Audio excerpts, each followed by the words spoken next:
တော်ဘုံနဲ့နာကာကိုတိုက်မိလို့ဆိုဒါဆိုရင်ရိုမီယာမီကနေထွက်သွားရင်မတည်တော့ဘူးဆိုတာညာတာပေါ့ဟုတ်လားဟုတ်မှန်တယ်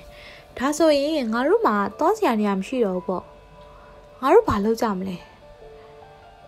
ဟေးငါတို့တခါလုံးခရီးထွက်ရအောင်မလားထွက်စီရလားဖြစ်ရဆိုပြီးဖြစ်နေတဲ့နေရာဒီမှာတခါလုံးခရီးသွားမယ်ဆိုတာအတိတ်ပဲမှမရှိတာအိမ်ထဲအောင်မိနေတာမှအန်နီရဲ့ကင်းရုံးမယ်ဟုတ်မှာပါဘာလို့ဒီလိုဖြစ်ဆိုးတွေကငါတို့ကြောင့်မှလာဖြစ်နေရလဲမတရားဘူးဟာကျောင်းသားတစ်တာမီဆာကီကိုစကားတော့မပြောခဲ့ဘူးဆိုလို့ရှိရင်ဖြစ်ရဆိုးရဖြစ်လာစရာအကြောင်းမရှိဘူးဒါပေမဲ့ငါသူတို့ကိုကာကွယ်ခဲ့တာပါအတန်းထဲမှာသူတို့အတွက်ငါပစ္စည်းတစ်ခုထားခဲ့ပေးပါတယ်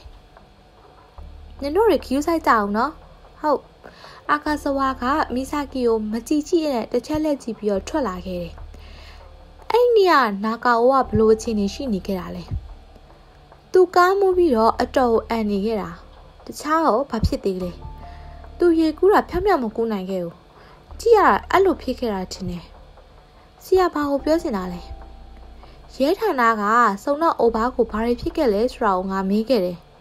နာကာအိုကမော်တော်ဘုံနဲ့မတိုက်မိခင်ကလေးကတိတ်ဆုံးမိသားလို့တန်တရားရှိနေတာတဲ့မော်တော်ဘုံနဲ့တိုက်ပြီးတော့သူတည်တဲ့အချိန်မှာသူ့ရဲ့အုံနောက်ခြေနေကပုံမှန်မဟုတ်ခဲ့ဘူးအုံနောက်တွင်မှာသူတွေရိုးပြီးတော့တွေးခဲ့ရတာကြောင့်အုံနောက်ကြုံဝင်နေတာကိုရင်ခွဲစစ်ဆေးတော့တိတိတတ်တာတွေးခဲ့ရတယ်လို့ပြောတယ်ကန်းချီကိုမသွားခင်ကလေးကဖြစ်နေတာလို့ဆရာဆိုလိုတာလားသူ့မိသားစုတွေပြောတာကတော့အဲ့ဒီမနေ့က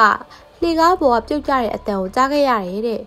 သူတို့သွားကြည့်ရဲ့အချိန်မှာတော့နာကာအိုကတကားကနေပြေးထွက်သွားတာကိုပဲတွေးလိုက်ရတယ်လို့ပြောတာပဲကြည့်ရတာသူ့ခေါင်းကိုထိခဲ့တာပဲဖြစ်ရမယ်ဒါဆိုရင်ရိုမီယာမီမျိုးတွေကတေဆုံးလောက်တဲ့အခြေအနေနဲ့ကြုံခဲ့ရလို့သူတေခဲ့တာပေါ့ဟုတ်လားအဲ့လိုယူဆလို့လည်းရတယ်သူ့ခေါင်းကတန်ရာကိုစိတ်ယုံမှမစစ်ဆေးခဲ့ပဲနဲ့ရိုမီယာမာကနေထွက်သွားခဲ့လို့သူတေသွားခဲ့ရတာလေဆရာတို့ထွက်သွားပြီးတော့ဆာကာကီနဲ့မီဆာကီတို့အိမ်ပြန်သေးပဲနဲ့အဲ့ဒီအကြောင်းကိုဆက်ပြီးတော့ဆွေးနွေးနေကြတယ်မီဆာကီကလွန်ခဲ့တဲ့26နှစ်ကအခန်း3ဓာတ်ပုံအကြောင်းကိုမေးလို့ဆာကာကီကခုရိရှာမတွေ့သေးဘူးမောင်မဲနေတဲ့လှေကားထက်မှာဆာကာကီတလန်းချင်းတက်နေတော့မှပဲနောက်ကခြေတံကြားလို့လှည့်ကြည့်လိုက်ရတော့ရဲနီရဲ့သွေးတွေပိန်နေတဲ့ထီကိုစောင်းထားပြီးတော့သူ့နောက်မှာရက်နေတဲ့ဆာကူရာကီစောင်းထားတဲ့ထီကိုမြင်ရတဲ့အခြေအနေထိမောလိုက်တော့ထွက်ပေါ်လာတဲ့သူမရဲ့မျက်နှာကသွေးအလေးလေးပေးကျန်နေတဲ့အနောက်မှာအေးဆက်တဲ့စကားတန်ကထွက်ကြလာတယ်။ငင်းကြောင်ဖြစ်ရတာ။ဆာကာကီကြောက်အားလန့်အော်ဟစ်ပြီးတော့အပေါ်ကိုပြေးတက်သွားတော့လေသူ့ရှေ့မှာပေါ်လာတဲ့လူရဲ့ကြောင့်ချော်လဲသွားရတယ်။မောကြည့်လိုက်တော့သူ့အရှေ့မှာရက်နေတာကနာကာအိုမင်းကြောင့်ဖြစ်ရတာပြောနေနဲ့နာကာအိုစီကနေပြီးတော့သွေးတွေစီးကြလာလို့ဘေးနားမှာရှိတဲ့အခန်းကိုတွန်းဖွင့်လိုက်တော့တေဆုံးမိသားနစ်ကလည်းနင်းကြောင့်ဖြစ်ရတာဆိုတဲ့စကားတွေကိုပဲတွင်អော်နေခဲ့တယ်။ကြောက်စရာအိမ်မက်ဆိုးကနေလန်နိုးလာတော့ဆာကာကီအသက်ရှူလို့တာမဝတော့မနဲ့မိုးလင်းလာတော့တငယ်ချင်းတွေနဲ့အင်ဒိုယာမှာတွေ့ဖို့ချိန်လိုက်တယ်။မီဆူနာကာရဲ့ပြောစကားအရ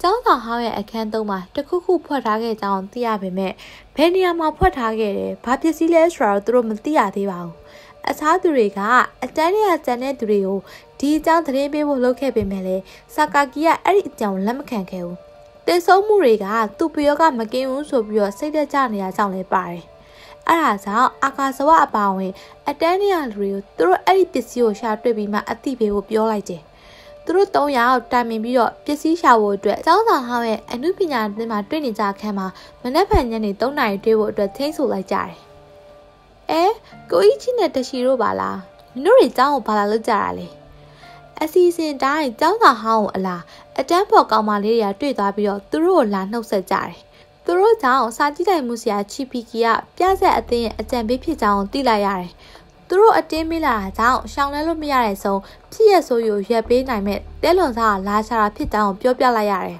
။တက်ရှိရခေါ်ပေမဲ့ကောင်မလေးမြောက်ကညင်းတာမို့သူတို့ပဲတက်ခဲ့ရတယ်။စုံကြမဲ့အခန်းမှာမူချီဆူကီစာမီဆာကီယာရောက်နေလို့သူတို့အံအားတင်သွားရတယ်။မီဆာကီမူချီဆူကီဘယ်မှာလဲ။ငါမသိဘူး။ငါလည်းခုမှရောက်တာ။နေကဒီကိုဘာလာလုပ်တာလဲ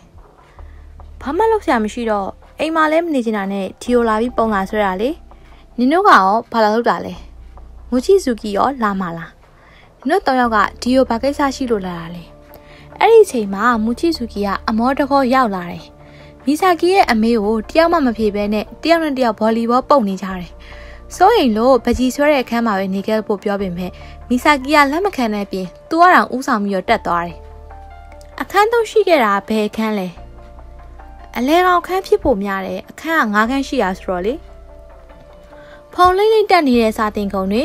အထောက်လိုက်စုချထားတဲ့ကတ်ထုပုံးတွေနဲ့အလုံးမလုံးတော့တဲ့မီးသီးမီးခလုတ်တွေထူးခြားစမ်းကြတာတွေအများကြီးကြုံခဲ့ရမယ့်ရဲရောင်တွေပေါ်လွင်နေတယ်အကုန်လုံးအတီးတီးရှာနေကြတယ်ဒီမျိုးကဒဏ္ဍာရီပုံမြင်တွေကိုငါမယုံဒါဆိုတရဲတွေကျင်းသားတွေရောမင်းမယုံလားတကယ်ရောရှိလို့လားတိုက်ဆိုင်မှုတွေထင်အောင်ထင်မှဖြစ်တာတွေပါဒါတွေကရှိရလို့ထင်နေကြတာလေဖြစ်ရဆိုရတော့ချွင်းချက်ပေါ့စာကြည့်ရရဲ့လှည့်ဝက်ချက်ကတော့အောက်မှာ9ပါးထဲမှာပါမယ်ထင်တယ်စာကြည့်လိုက်ကဘာဖြစ်လို့လဲလူတွေပြောကြတာကတော့စာကြည့်ရိုက်ထဲမှာညီးတန်နေခဏခဏကြားရတယ်တဲ့မင်းရောကြားဘူးလား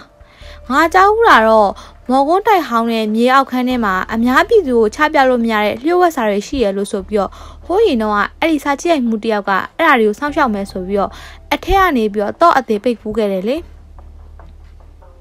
အဲ့ဒီစာကြည့်ရိုက်မှုကအသက်ရှင်နေပြီးတော့သူ့ရဲ့ညီးတန်ခုထိကြားနေရတာများလားအဲ့ဒီစာကြည့်ရိုက်မှုဆိုတာဆရာချီပီကီကိုပြောတာပဲဖြစ်ရမယ်တခါတလေကျငါလည်းညီးတန်ကိုကြားဘူးပါတယ်ရုတ်တရက်ထပြောလိုက်တဲ့မီဆာကီစကားကြောင့်ယောက်ျားလေး3ယောက်လုံးထိတ်လန့်သွားရတယ်ပြီးမှနောက်တာပါဆိုပြီးတော့စကားကိုရှော့ချသွားတယ်လေဝင်အောင်ဗရင်ပေါက်တွေဖွင့်မယ်ဆိုပြီးတော့ဆွဲဖွင့်ဖို့လုပ်ပေမဲ့ပွင့်မလာဘဲနဲ့မှန်နေရအကွဲပြီးတော့အောက်ကိုပြေးကြလာလို့မီဆာကီကိုအစီမီနှမ်းဆွဲလိုက်ရတယ်အနေအများလို့ဗရင်ပေါက်တွေကိုဆက်မဖွင့်မဲနဲ့ဒီတိုင်းဆက်ရှာကြတယ်မီဆာကီကကြမ်းကြုံအောင်နင်းမိသွားတာကြောင့်တပြိုင်နက်အနားမှာရှိတဲ့လောကထက်ရှိပေါ်ကိုပြုတ်ကျလာတယ်အခန်းကတော်တော်ဆွေးမြင့်နေပါပြီငါတို့ရှာနေတဲ့ဟာကစပွဲပုံတွေတော့ဘာလို့လွယ်လွယ်ရှာလို့ရမယ့်နေရာမှာမရှိတော့ဘူးဒါပေမဲ့ဘလို့မှရှာလို့မရတဲ့နေရာမှာတော့ထားခဲ့မှာမဟုတ်တာတော့သိကြတယ်ရှာလို့မရတဲ့နေရာတွေမှာသာခြံခဲ့မယ်ဆိုလို့ရှိရင်နောက်လူတွေအတွက်လည်းအလကားပဲလေမီဆာကီကြံပေးချက်အရလော်ကာထဲကိုရှာလိုက်တော့ပစ္စည်းတစ်ခုကထွက်လာတယ်ဒါကဘာလဲမသိဘူးအပေါ်မှာတော့စာရေးထားတယ်ဖတ်ကြည့်အောင်ဘာမှမသိတဲ့ဖြစ်ရဆိုးကြီးကိုကြုံတွေ့နေရတဲ့အနာဂတ်ចောင်းသားတွေအတွက်တဲ့ဘင်ကိုငါတို့ရှာနေရတွေ့ပြီးမဆူနာကရေးထားတာပဲဖြစ်ရမယ်ပါဆယ်ထုတ်ထားတာမို့အပေါ်အဆက်ကူကိုခွာလိုက်တော့တိတ်ခွေတက်ခွေထွက်လာတယ်သူတို့အဲ့ဒါကိုအတန်လွှင့်ဌာနစီကိုယူခဲ့လိုက်တယ်ဒီမှာတော့ဘယ်သူမှမရှိပေမဲ့ဒီခန်းကိုတုံးလို့ဖြစ်ပါမလားဘယ်သူမှမသိရင်ရပါတယ်မိုရှိဆူကီကကက်ဆက်ကိုရှာတွေ့သွားပြီးတော့သူတို့အားလုံးနားထောင်ဖို့လုပ်ကြတယ်ကက်ဆက်ကနေတဆင့်မဆူနာခါရဲ့အတန်ထွက်ပေါ်လာတယ်ဟိုလေငါနာမည်ကမဆူနာကကတ်ဆူမီပါငါက1983တုန်းကရှစ်တန်းခန်း300အကြောင်းသားပါဒါကိုအတန်သွင်းပြီးရင်အတန်းတနေရာမှာဖွက်ထားဖို့အတွက်ငါစီစဉ်ထားပါတယ်ဒီတိတ်ခွေကိုနားထောင်နေမယ်ဆိုရင်မင်းကခန်း300အကြောင်းသားပဲဖြစ်ရမယ်ဖြစ်နိုင်ကြီးကတော့မင်းတို့တွေတိတ်ကြောက်နေကြပြီမလားငါတို့ကြုံတွေ့ရတဲ့ဖြစ်ရဆိုးကြီးကိုမင်းတို့တွေလည်းထားလိုက်ပါတော့လေအချက်2ချက်ကြောင့်ငါဒီတိတ်ခွေကိုခြံထားခဲ့ရတာပထမတစ်ချက်ကတော့အပြစ်ကိုငါဝန်ခံခြင်းလို့ပါငါရဲ့အပြစ်တွေကိုဝန်ခံခြင်းလို့ငါဘာလုပ်ခဲ့လဲဆိုတာကိုတယောက်ကိုဖွင့်ပြောခြင်းနဲ့တယောက်ကငါပြောတာကိုနားထောင်ပေးစေခြင်းနဲ့နောက်တစ်ချက်ကတော့မင်းတို့အကြံတချို့ပေးခြင်းလို့ပါအတန်းထဲမှာတော့လူဘိုចောင်းသားရောနေလို့ဒီလိုဖြစ်ဆိုးကြီးဖြစ်ရတယ်ဆိုတာကိုဘလို့ရက်မလဲဆိုတာကိုငါပြောပြပေးမယ်တကယ်တော့အစကနေငါစပြောပြတဲ့နယ်လေငါတို့တန်းလုံးခရီးသွားခဲ့ကြတယ်ဩဂတ်လ10ရက်နေ့မှာ2ညရဲ့3ရက်ခရီးကိုငါတို့စသွားခဲ့ကြတယ်ငါတို့ရဲ့တန်းမိုင်ဆရာတိုဝါကငါတို့မြို့ပေါ်ကဖះเจ้าကိုသွားတဲ့နယ်လို့အကြံပေးခဲ့တယ်လေဒီမြို့ထဲမှာရိုမီယာမှာဖះเจ้าကြီးတစ်ခုရှိတယ်သူပြောတာတော့ငါတို့အားလုံးအဲ့ဒီမှာဆူတောင်းမယ်ဆိုလို့ရှိရင်ငါတို့ကြုံတွေ့နေရတဲ့ကျင်းစာကြီးပဲပြတ်သွားမယ်လို့သူယုံနေတဲ့ငါပါဝင်ចောင်းသား22ယောက်ခရီးထွက်ခဲ့ကြတယ်သူပြောတာကိုယုံတဝက်မယုံတဝက်နဲ့ပေါ့လေဒုတိယမြောက်နေ့မှာတော့တောင်ပေါ်တက်ပြီးတော့ဖះเจ้าစီကိုသွားခဲ့ကြတယ်အဲ့ဒီဖះเจ้าကြီးကအရန်အိုဟောင်းပြီးတော့ပြက်စီးစားအောင်ပြုတ်နေပြီးအဲ့ဒီဖះเจ้าကိုလူလဲမလာတဲ့ပုံပါပဲဒီမြို့တိုင်းသာနာမည်ပေးထားပေမဲ့ပြုပြင်ထိန်းသိမ်းပေးမဲ့သူလည်းမရှိဘူးထင်ပါတယ်ဒါကြောင့်ငါတို့တွေရောက်တော့ရောက်ခိုက်တန်ရှင်းရေးလုပ်ပေးဖို့ဆုံးဖြတ်လိုက်တယ်အဲ့လိုလုပ်ပေးရင်ကျင်းစာကြီးပြည့်သွားမလားဆိုတဲ့မျှော်လင့်ချက်လည်းပါတာပေါ့လေ ငါတို့တွေဆူတောင်းပြီးတော့ငါတို့ရဲ့ဆရာယုံကြည်ချက်ရှိစွာနဲ့အခုဆိုရင်အားလုံးပြီးသွားပါပြီလို့ကြေညာလိုက်တယ်ဒါပေမဲ့မပြီးခဲ့ပါဘူးဒီကိစ္စကလွယ်လွယ်နဲ့မပြီးခဲ့ဘူးငါတို့ဖះเจ้าကနေထွက်တာနဲ့တပြိုင်နက်ကြည်နေတဲ့ကောင်းကင်ကြီးကအုပ်မိုင်းသွားပြီးတော့မိုးချိုတွေနဲ့အတူမိုးတွေအတန်ရွာချလာခဲ့တယ်ငါတို့တောင်မှအောက်ကိုဆင်းနေတော့မှာပဲဟာမာဂူချီဆိုတဲ့เจ้าသားပထမအောင်ဆုံးစတည်ခဲ့တယ်သူကနည်းနည်းတော့တုံးတယ်သူတယောက်တည်းပဲထီးယူလာခဲ့တာလေပြီးတော့ငါတို့ကမိုးချိုတွေပြည့်နေတဲ့တောင်ပေါ်ရောက်နေခဲ့တာငါရှိမှပဲသူလမ်းလျှောက်နေတော့တစ်ဆက်ကလောက်မျက်လုံးတွေပြသွားပြီးတော့အတန်ကျဲကြီးကိုကြားလိုက်တယ်ဟာမာဂူချီကိုမိုးချိုဖြစ်သွားတာလေသူ့အသားတွေလောင်ကျွမ်းသွားတဲ့အနက်ကိုအခုထိငါမှတ်မိနေတော့မယ်ကျောင်းသားတွေလည်းတအားကြောက်ကုန်ကြတယ်အဲ့ဒါကြောင့်ဟာမာဂူချီကိုထားပြီးတော့တောင်ပေါ်ကနေအမြန်ဆုံးထွက်ပြေးကြတယ်ဒါပေမဲ့ငါတို့ကမိုးရွာထဲမှာထွက်ပြေးပြီးတော့မကြခင်မှာဒုတိယတစ်ယောက်ကထပ်သေးပြန်တယ်ထပ်သေးတဲ့ကျောင်းသားနာမည်ကဟိုရှိဂါဝါလို့ခေါ်တယ်ကြောက်ကြောက်နဲ့ထွက်ပြေးလိုက်တာခြေချော်ပြီးတော့ကြောက်ထဲကိုကျသွားခဲ့တယ်လေငါတို့လှုပ်ပေးနိုင်ခဲ့တာဆိုလို့တောင်အောင်ရောက်မှအကူကြီးတောင်းပေးနိုင်တာပဲရှိခဲ့တာဒါပေမဲ့နောက်ဆုံးတော့သူတို့နှစ်ယောက်လုံးငါတို့မကယ်နိုင်ခဲ့ဘူးသူတို့တွေမက်ဆူနာဂါရဲ့အတန်နဲ့တိတ်ခွေကိုနားထောင်နေတဲ့အချိန်မှာပဲသူတို့နဲ့ចောင်းပေါက်မှာတွေ့ပြီးတော့နှုတ်ဆက်ခဲ့တဲ့အတန်းမော်တယောက်ရဲ့အိမ်ကိုဆောက်လို့ရေးကားကြီးတစ်စီးနောက်ပြန်လှည့်ပြီးတော့အရှိန်ပြင်းပြင်းနဲ့ဝင်တိုက်တာကိုခံလိုက်ရတယ်ဖះเจ้าမှာဆူတောင်းတာကလည်းဘာကြိုးတရားမှုမှမရှိခဲ့ဘူးအရေးကြီးဆုံးအပိုင်းကိုပြပြတော့မယ်တောင်ကြီးကိုငါတို့ရောက်ချင်းမှာပဲဒီကိစ္စဖြစ်ခဲ့တာလေငါဆိုလိုတာကငါတိတ်ခွေထစ်သွားတော့မှာပဲအပြင်ကနေလမ်းလျှောက်လာတဲ့အတန်ကိုကြားလိုက်တာမို့သူတို့တွေအကုန်လုံးပုံမှုပြင်ရတယ်ကျောင်းဆောင်တယောက်ကအခန်းကိုဝေ့ဝဲကြည့်ပြီးတော့ပြန်ထွက်သွားတယ်သူတို့တယောက်ကိုမှမမိပေမဲ့ကြောက်အားလန့်အားနဲ့ပုံနေခဲ့ရဆောင်ကက်ဆက်ထဲကတိတ်ခွေကအကုန်မထုတ်မိပဲနဲ့အပြက်ပြက်ရွံ့ရွံ့တွေဖြစ်သွားခဲ့တယ်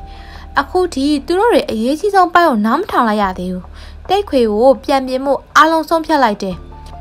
မိုချီဆူကီကသူစ조사ပြီးပြင်ပေးမယ်ဆိုတာမို့သူ့စီကိုပဲထည့်ပေးလိုက်ကြတယ်။ကျောင်းပတ်ဝမှာနှုတ်ဆက်ခဲ့တဲ့အတန်းမော်တယောက်ကလည်းတောင်စင်းလဲမှာကားမှန်ကိုတစ်ခုခုရိုက်ခွဲတာခံလိုက်ရပြီးတော့လမ်းချော်ကကြောက်ထဲကိုထိုးကျသွားခဲ့တယ်။ကျမတို့ရဲ့ဗီဒီယိုလေးကိုအဆုံးထိကြည့်ရှုပေးတဲ့အတွက်ကျေးဇူးအများကြီးတင်ပါတယ်ရှင်။ဗီဒီယိုလေးကိုကြိုက်နေတဲ့ဆိုရင်တော့ like လုပ်ပြီးတော့ကျမတို့ရဲ့ channel လေးကိုလည်း subscribe လုပ်ခဲ့ပေးပါအောင်ရှင်။